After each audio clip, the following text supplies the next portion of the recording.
Yenge kieno bampangi ya luzolo, moyo wetu bandeko ya Grand Kasai, jambo jambo banduku wapenzi, wakulaka osako ekinyo. Totika ete mawe javidi mukulu wa Kongo mongali nangila wamba, ya la Kongo kita Kongo mungu baba onya songo nyamuzinda. Njakomba, njambe mpungu kwa tulendo aza na bino pe mabota na bino. Afongola bino matoi bosengela koyoka message ya révolution apesa bino miso na clairvoyance bokoka komona baloki ya mboka. C'est direct, chers amis, nous allons les faire en français pour la simple raison que nous devons ratisser large. Ratisser large, c'est parler à toute l'Afrique. Et moi, lorsque je viens parler, ceux qui me connaissent en tant que Bantou Congo, ils savent pertinemment que je parle de la déberlinisation, c'est-à-dire faire sauter les frontières qui ont été établies à la conférence de Berlin en 1885. Des frontières qui ont divisé des familles, des clans, des tribus, des ethnies, des peuples et des nations. Des frontières qui ont segmenté notre pensée, notre spiritualité, notre mental collectif. Des frontières qui nous ont cloisonnés dans des surfaces territoriales qui nous empêchent aujourd'hui de voir panoramiquement les problèmes où ils se posent. Voilà, nous nous contentons sur des petits problèmes, alors que ces petits problèmes-là qui nous prennent toute notre énergie ne sont que des épiphénomènes. Nous devons agir totalement. Voilà pourquoi nous parlons du panafricanisme. Voilà pourquoi nous parlons des panafricains. Nous parlons des panafricains parce que nous considérons que le continent doit être déberlinisé. Le continent doit perdre ces frontières-là qui fait que nous habitons des surfaces que nous appelons abusivement des pays, alors que nos frères, nos familles, nos clans, nos tribus, nos ethnies, nos peuples sont dans d'autres frontières qui nous divisent. Le cas du bassin du Congo, en l'occurrence, la République a démocratisé du Congo, où vous avez les Bas-Congo. En RDC, vous avez les Bas-Congo. Au Congo-Fo, à Congo-Brazzaville, vous avez les Bas-Congo. Au Congo d'Angola, l'Angola, vous avez les Bangala. Au Congo RDC, les Bangala. En Centrafrique, vous avez les Bangala. Au Congo-Fo. Vous avez les Nandés au Congo RDC. Vous avez les Nandés au Soudan. Vous avez les Nandés en Ouganda. Vous avez les Bembe. En RDC, vous avez les Bembe en Zambie. Et vous avez tout ça là. Et des familles, des clans, des tribus, des ethnies divisées. Voilà, nous avons des pays. Aujourd'hui, nous nous faisons des guerres entre nous. Nous nous entretuons en oubliant que de l'autre côté des frontières, il y a nos familles, il y a nos clans, il y a nos tribus et nos peuples. Et cette division a été la volonté intrinsèque de l'empire, de l'impérialisme. L'impérialisme qui aujourd'hui, en ce qui concerne les bassins du Congo et l'Afrique centrale et une partie de l'Afrique de l'Ouest, l'empire utilise son arme qui est la France-Afrique pour dominer les peuples, garder les peuples dans l'assujettissement, garder les peuples de ces surfaces-là en état de bêtes de somme, c'est-à-dire nous allons produire pour que l'Occident, l'empire, puisse se nourrir pendant que nous ne recevons même pas de miettes. C'est d'ailleurs pour cela que j'ai écrit le livre Bantoocratie 2021, la révolte de l'esprit. Malheureusement, épuisé, le stock qu'on avait publié est fini. Il faudra attendre la réédition, la deuxième édition du livre qui sera accompagnée bien sûr avec le tome 2. Parce que Bantoocratie 2021, la révolte de l'esprit, était le tome 1.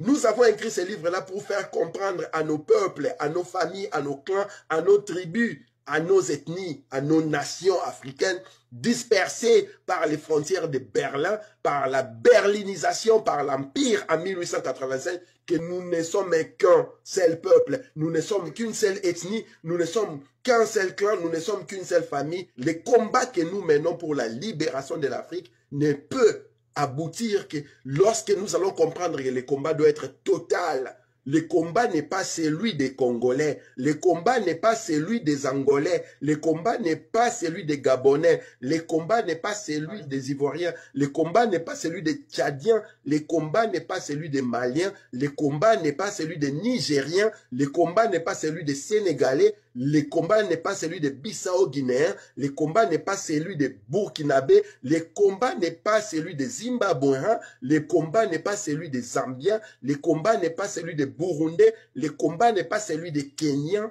Le combat n'est pas celui des Ougandais, le combat n'est pas celui des Rwandais, le combat n'est pas celui des Soudanais, le combat n'est pas celui des Somaliens, le combat n'est pas celui des Érythréens, le combat n'est pas celui des Égyptiens, le combat n'est pas celui des Libyens, le combat n'est pas celui des Tunisiens, le combat n'est pas celui des Algériens, le combat n'est pas celui des Marocains, le combat n'est pas celui des Gambiens, le combat n'est pas celui, le combat est total. Il y aura la libération totale de l'Afrique ou il n'y aura pas de libération. Voilà pourquoi nous parlons du panafricanisme du terrain qui mobilise les peuples des 4 coins du continent à prendre la rue, à revendiquer leurs droits et surtout à appliquer leurs devoirs. Parce qu'en termes de citoyenneté, nous n'avons pas que des droits, nous avons surtout nos devoirs. Notre devoir est de nous assurer que notre progéniture, les enfants, nos enfants et nos descendants, les enfants de nos enfants,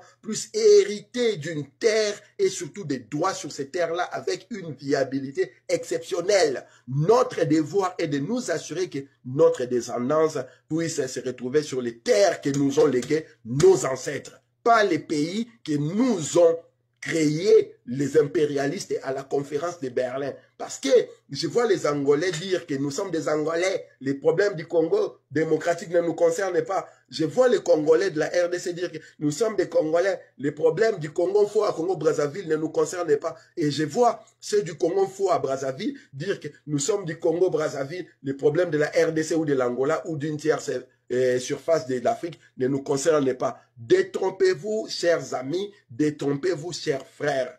Les combats du Congo est le combat de tout le monde. Les combats de peu importe la cloison de Berlin où vous êtes. Ce que vous appelez des pays, moi j'appelle ça des cloisons de Berlin. Parce que ce sont des surfaces, des étendues territoriales qui ont été décidées à la conférence de Berlin. Et lorsque cette décision-là a été prise, aucun de nos ancêtres, aucun de nos parents était présent. C'était la volonté intrinsèque de l'impérialisme qui s'étendait, qui allait chercher dans les mondes où exploiter, assujettir, abattir et occuper pour le bien-être de leur population en Occident, ce qui n'avait rien à voir avec nous, les Africains. Et le bassin du Congo est un point crucial dans ces problèmes-là de l'Afrique pour la simple raison qu'il n'y aurait pas eu les explorations dans les bassins du Congo. Je ne pense pas que les impérialistes se seraient mis ensemble pour diviser l'Afrique. Pour la simple raison que la conférence de Berlin qui a voulu la division de l'Afrique, créer des cloisons de Berlin qu'on appelle des pays en Afrique,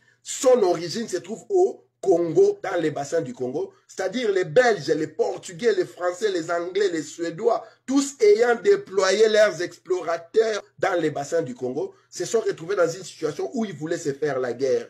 Et pour éviter à ceux qui se fassent la guerre, parce que les leucodermes, ils sont pragmatiques. Lorsqu'il faut lever les armes entre eux-mêmes, ils prennent le temps de réfléchir et de poser toutes les questions. Voilà pourquoi le chancelier allemand Bismarck, qui à l'époque, l'Allemagne était la nouvelle puissance dans le monde, a convoqué la conférence sur le Congo à Berlin.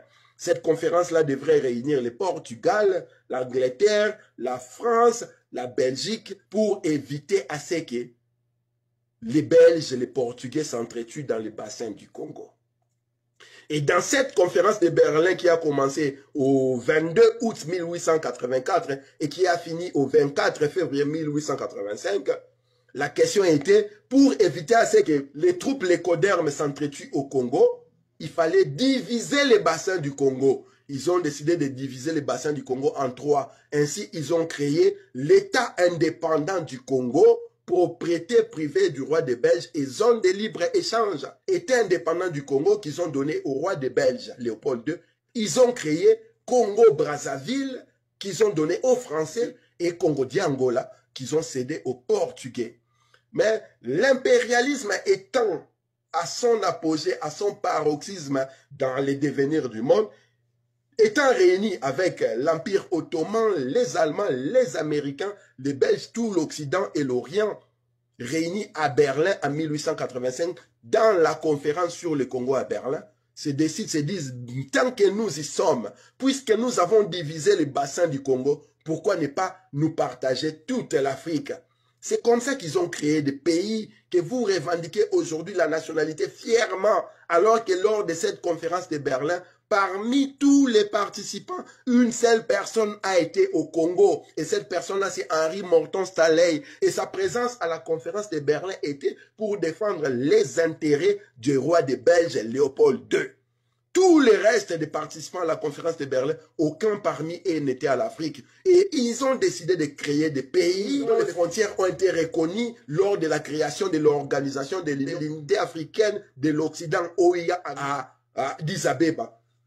Et il s'agit d'un utis possidetis iuris, comme on dit en latin. C'est-à-dire, les gens se sont retrouvés dans un fait accompli tel qu'ils ont accepté les frontières de la colonisation, les frontières de la conférence de Berlin, oubliant qu'en acceptant ces frontières-là, ils ont mis de côté leur famille, ils ont mis de côté leur clan, ils se sont divisés de leur tribu, ils se sont segmentés de leur ethnie, ils se sont compartimentés de leur peuple. Et en l'occurrence, ils ont fractionné leur nation.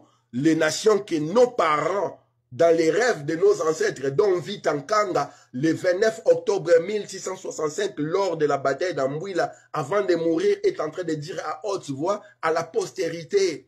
Les rêves de nos ancêtres étaient de réunir l'océan Atlantique à l'océan Indien. Réunir le nord de l'Afrique au sud de l'Afrique et former la nation Congo. C'est les rêves que les impérialistes avec Cecil Rhodes ont eu lorsqu'ils ont divisé l'Afrique, lorsqu'ils ont commencé leur impérialisme en Afrique. Cecil Rhodes disait, nous allons réunir les Caps au Caire. Les Français avec la France-Afrique aujourd'hui, à l'époque de séparation de la division de l'Afrique, et se disaient, ils vont réunir Dakar à Djibouti. C'est les rêves de nos ancêtres. Mais nos ancêtres, lorsqu'ils avaient ces rêves-là, ce n'était pas de diviser les gens. Ces rêves-là étaient de mettre les gens ensemble pour qu'enfin nous puissions réfléchir sur le bien-être collectif. Dans la tradition Congo, ce que nous appelons les Bou-Congo, tout cela est expliqué. Et lorsque vous allez lire les Makongo, c'est-à-dire la loi de Makongo, tout cela est expliqué. Mais comme le disait Joseph Kizerbo, l'histoire de la chasse sera toujours comptée en l'honneur du chasseur tant que le lion sera victime. Tant qu'ils vont tuer les lions, ne vous attendez pas à ce qu'on vous raconte la chasse telle qu'elle a été ou à l'avantage du lion. Et comme l'Empire avec le lécoderme nous ont occupés, nous ont assujettis, nous ont transformés, ils nous ont mangé le cerveau en nous amenant dans des camps de concentration spirituelle que vous appelez des églises, où ils ont envoyé des mercenaires spirituels que vous appelez des pasteurs, des imams, que vous appelez des gens des religions qui viennent vous parler des religions judéo-christiano-musulmanes qui n'ont rien à voir avec notre histoire, avec notre existence, avec notre source. Ils vous ont envoyé dans des institutions, des conditionnements idéologiques que vous appelez des écoles, des colonies scolaires que vous appelez des universités, où ils vont vous mettre l'intelligence diabolique du lécoderme, de l'extraterrestre, de celui qui n'est pas terrien, de celui qui n'a pas l'ADN divin, c'est-à-dire l'ADN de Dieu, c'est-à-dire le Bantou. Et c'est comme ça qu'ils se sont mis sur nos terres. Ils nous ont déportés vers l'hémisphère ouest en Europe. Ils nous ont déportés vers l'Amérique latine, vers les Caraïbes, vers les Antilles. C'est comme ça qu'ils ont transformé nos ancêtres des esclaves au moyen de la chicote, des génocides, des massacres, des meurtres indicibles et imprescriptibles. C'est comme ça qu'ils ont soumis nos nations, nos peuples. Et cette soumission-là, il fallait la préserver parce qu'en face, il y avait une résistance impossible. Nos ancêtres ne se sont pas laissés faire. Ils ont combattu depuis le 7e siècle l'exantodermo, l'écoderme sur nos territoires parce que c'était une lutte sans merci. Si nous sommes encore capables de parler aujourd'hui, de tenir la tête haute et dire les choses, parce que nos ancêtres ont lutté depuis le 7e siècle, pas le 14e siècle. Parce que nous pensons que l'esclavagisme, la déportation, a commencé en Afrique au 14e siècle. Non. La déportation, l'esclavage a commencé en Afrique au 7e siècle par les musulmans. Les musulmans sont les premiers à avoir déporté les Africains vers les Moyen et les Proches et l'Extrême-Orient. Les musulmans sont les premiers à avoir traité les Africains d'esclaves. Voilà pourquoi ils nous ont appelés des Zang. Lorsque vous parlez des Zanzibar, c'est-à-dire les lieux où ils venaient trouver les anges c'est nous les Noirs. Lorsque vous parlez de Soudan, Soudan signifie noir. C'est comme ça que les musulmans nous ont identifiés. C'est comme ça qu'ils nous ont imposé la religion islamique où nous devons croire à Mahomet et Allah, sinon c'était la mort ou alors l'assujettissement extrême. Et c'est ce que les occidentaux de l'Europe ont reproduit vers le 15e siècle avec la bénédiction de l'église esclavagiste catholique, avec Nicolas V qui ont pondu des bulles papales où il disait à haute voix que l'homme noir était un animal qu'il fallait assujettir, il fallait considérer comme un animal qui devrait être au service de l'homme blanc. L'église esclavagiste catholique y est pour beaucoup. Il y a eu au moins 5-7 papes qui ont sorti des bulles papales qui autorisaient la déportation, l'esclavage et l'animalisation de l'homme noir. Donc lorsque nous arrivons à la conférence de Berlin, ce n'était qu'une fatalité décidée depuis le 7e siècle par les musulmans, confirmé vers le 15e siècle par les royautés européennes et l'église esclavagiste catholique. Et en 1885, ils ont conclu de se diviser les terres parce qu'ils sont tellement gourmands, ils ont tellement la gloutonnerie qu'ils ont commencé à s'entretuer entre eux. Pour éviter qu'ils s'entretuent entre eux, il fallait qu'ils se divisent les terres, qu'ils se partagent les terres où personne ne viendra piocher les intérêts des autres. Et comme les Congo étaient l'endroit le plus riche du monde, voilà, ils ont créé l'État indépendant du Congo qu'ils ont donné à Léopold en l'appelant clairement zone de libre-échange. C'est-à-dire tout le monde pouvait venir piocher, travailler tant qu'il respectait la loi de la colonisation, de l'impérialisme sur cette surface-là. Et ces combats-là, comme j'ai dit, ça fait plus de 14 siècles que nous les menons. Nous sommes vivants parce que nos ancêtres ont lutté, nos ancêtres ont levé les armes, nos ancêtres ont fait face contre l'impérialisme, l'écoderme. Nous ne sommes pas pareils, nous n'avons pas la même origine. Et voilà pourquoi ils ne vont pas vous laisser en Afrique tranquille. Ils vont tout le temps vous chercher des problèmes, ils vont venir vous créer des problèmes, ils vont créer des guerres, ils vont mettre ce qu'ils ont créé dans des camps de concentration spirituelle, c'est-à-dire les églises, les mosquées, les synagogues, tous ces recoins religieux où leurs mercenaires spirituels viennent vous raconter la tradition judéo-christiano-musulmane. Et dans ces camps de concentration spirituelle, qu'est-ce qu'ils font? Ils mangent les cerveaux de la population autochtone et ils leur mettent à la place de la merde qu'ils leur soumet à l'Occident, à l'Empire, l'écoderme. Voilà, comme ça, ils vont créer les enfants de l'Empire, les agents de l'Empire et surtout les avatars. Ce sont ces avatars-là qui, vers les années 60, lors des indépendances, ont accepté, se sont soumis à l'utis possidetis iuris, c'est-à-dire accepter les frontières qui ont été décidées à la conférence de Berlin, dont je répète, il n'y a personne qui, de nos ancêtres, était présent en 1885 à la conférence de Berlin lorsqu'ils ont décidé de créer l'État indépendant du Congo, Congo d'Angola, lorsqu'ils ont décidé de créer tous ces pays africains que vous avez. Aucun de nos ancêtres a été présent, c'est-à-dire l'empire, l'impérialisme à son paroxysme était là, a décidé pour vous. Et qu'est-ce que vous, Africains, vous faites aujourd'hui? Vous vous retrouvez dans ces surfaces-là qui sont des cloisons de Berlin et vous sentez à haute voix revendiquer la nationalité des terres qui vous appartiennent, mais des pays qui appartiennent à leurs créateurs, c'est-à-dire l'impérialisme occidental. Voilà pourquoi, lorsqu'ils sont en train de décapiter Mvitankanga le 29 octobre 1665 lors de la bataille d'Ambouila, il dit à haute voix que les rêves de nos ancêtres est de réunir l'océan Atlantique à l'océan Indien, le sud de l'Afrique au nord de l'Afrique et créer une seule nation, la nation Congo. Ces rêves-là qui sera brisé en 1885 à la conférence de Berlin par les leucodermes qui vont diviser, charcuter, partager, segmenter, fractionner des familles, des clans, des tribus, des ethnies, des peuples et des nations. Et pour conforter cette division-là, ce sont les avatars qui sont issus de la force publique, c'est-à-dire l'armée d'occupation avec les autochtones, qui sont issus des camps de concentration spirituelle, c'est-à-dire les églises et les religions qui vous ont ramené à partir du 7e siècle avec les musulmans et au 15e siècle avec Diego Cao, et surtout dans des institutions, des conditionnements idéologiques et intellectuels, c'est-à-dire les écoles, les universités au format de l'Occident. Dans ces écoles où on vous a appris que vos ancêtres étaient des Gaulois. Dans ces écoles où on vous a appris les révolutions américaines, les révolutions françaises et aucunement les révolutions Congo. Dans ces écoles-là où on vous a appris l'histoire des paradigmes qui n'ont rien à voir avec vous, sinon applaudir le lécoderme. Voilà ce qui s'est passé. Et c'est comme ça qu'aujourd'hui, vous avez des politiques qui sont des avatars issus des camps de concentration spirituelle et des institutions de conditionnement idéologique qui dirigent vos pays, qui ne sont pas vos pays, mais les pays de la conférence de Berlin.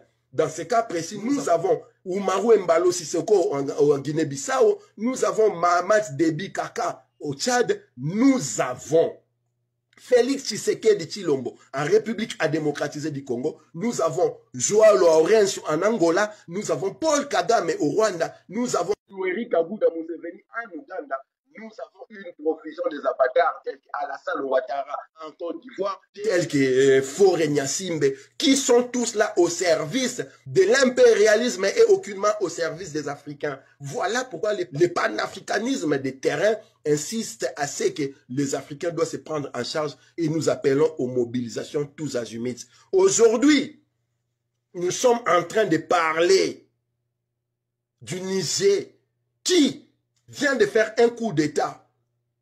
Un coup d'État qui a l'assentiment démocratique populaire dont la population reconnaît. Mais tout le monde s'étonne pourquoi la France est émoustillée à ce point-là, pourquoi ça dérange autant la France, pourquoi la France fait toutes ces émissions, pourquoi la France cherche à tout prix à réduire ces coups d'État-là dont les peuples nigériens, les peuples du Niger s'y retrouvent. Simplement, la France est dans cette situation pour la simple raison que l'électricité que vous avez en France fonctionne dans les centrales nucléaires de la France. Et ces centrales nucléaires ont besoin de l'uranium. L'uranium qu'on utilise pour ces centrales nucléaires provenait et de la Russie et du Niger et de la République démocratisée du Congo RDC. Maintenant que dans la Russie, il n'y a plus de coopération à cause de leur guerre tribale entre les codermes, la France piochait ces ressources au Niger, en Afrique. Maintenant qu'on les a éjectés du Niger, c'est tout à fait normal que la France soit dans tous ces États. La France puisse agir de la sorte, chercher même à créer le bordel dans ces pays-là en utilisant son bras armé dans les territoires, c'est-à-dire le CEDEAO, avec le Nigeria et tous ces pays-là qui sont encore à la botte française aujourd'hui. Heureusement, dans ces coins-là de l'Afrique, il y a un bloc qui s'est créé de révoltés et révolutionnaires qui sont prêts à en découdre avec l'impérialisme. Heureusement, je ne suis pas là pour faire l'apologie de la Russie parce que j'ai l'habitude de le dire. La Russie, comme les Européens, comme les Occidentaux, sont tous des lécodermes et ils travaillent pour leurs intérêts. Ça n'a rien à voir avec nous. Voilà pourquoi je dis tout le temps, c'est aux Africains de se libérer eux-mêmes de l'impérialisme. Se libérer, c'est-à-dire c'est nous-mêmes qui devons apporter des solutions. Les solutions ne doivent pas venir de l'Occident ou de l'Orient. Déjà, John Fitzgerald Kennedy, en 1960, lorsqu'il prenait le pouvoir, il le disait, ça ne servira à rien aux nations africaines de chevaucher les tigres pour éviter les lions. Les tigres, c'était le communisme, c'était l'URSS. Et les lions, c'était l'impérialisme occidental qui nous a fait de leur colonie. Donc, on ne devait pas quitter les girons des lions de l'Occident pour aller nous réfugier chez les tigres de l'URSS pour la simple raison que lorsqu'on aura évité les lions de l'Occident, c'est le tigre de l'URSS qui va nous bouffer. Et sur ce point, Kennedy avait raison. Voilà pourquoi nous mobilisons les Africains à prendre leurs responsabilités. Lorsque nous disons la France-Afrique à bas, Emmanuel Macron à bas, lorsque nous sommes en train de dire l'impérialisme à bas, tout ce que nous sommes en train de dire, c'est contre le système occidental qui assujettit, qui tue, qui exploite, qui abétit les peuples les mélanodermes d'Afrique. Nous n'avons pas de problème avec les populations occidentales, nous avons des problèmes avec le système occidental qui nous rend esclaves depuis le 15e siècle. Et notre lutte est dans ce sens-là. Voilà pourquoi nous allons maintenant mobiliser tous les Africains à se prendre en charge et à dégager tous les avatars au pouvoir en Afrique. Je cite Joao Lourenço, Félix Tshisekedi, Denis Sassou Nguesso, Alassane Ouattara, Paul Biya, Umaru Mbalo Sissoko, Paul Kagame, Yoweri Museveni Kaguta. Tous ces gens-là doivent dégager du pouvoir et remettre le pouvoir au peuple. Et le peuple va décider qui sera leur leader, qui va conduire la patrie, la nation africaine à sa salvation. Tel est notre combat. chers compatriotes. Maintenant, ceux qui veulent approfondir sur ce que je viens de dire, sur les notions telles que les camps de concentration spirituelle, institutions de conditionnement idéologique, les avatars, les enfants de l'Empire, la déberlinisation, des concepts qui sont tous réunis dans le livre, mon ouvrage, Bantoocratie 2021, la révolte de l'esprit, tome 1, qui est épuisé malheureusement, et je vous invite à faire votre précommande pour le tome 2 qui naturellement doit sortir au mois de mai de l'année 2025. Mais dans le tome 2, on prendra soin de faire un pack où il y aura le tome 1 et le tome 2. Nous expliquons à profondeur l'impérialisme, l'empire et l'ennemi de l'humain contre l'humanité que nous avons. Mengu mengu ba omona mokele mbembe metatron.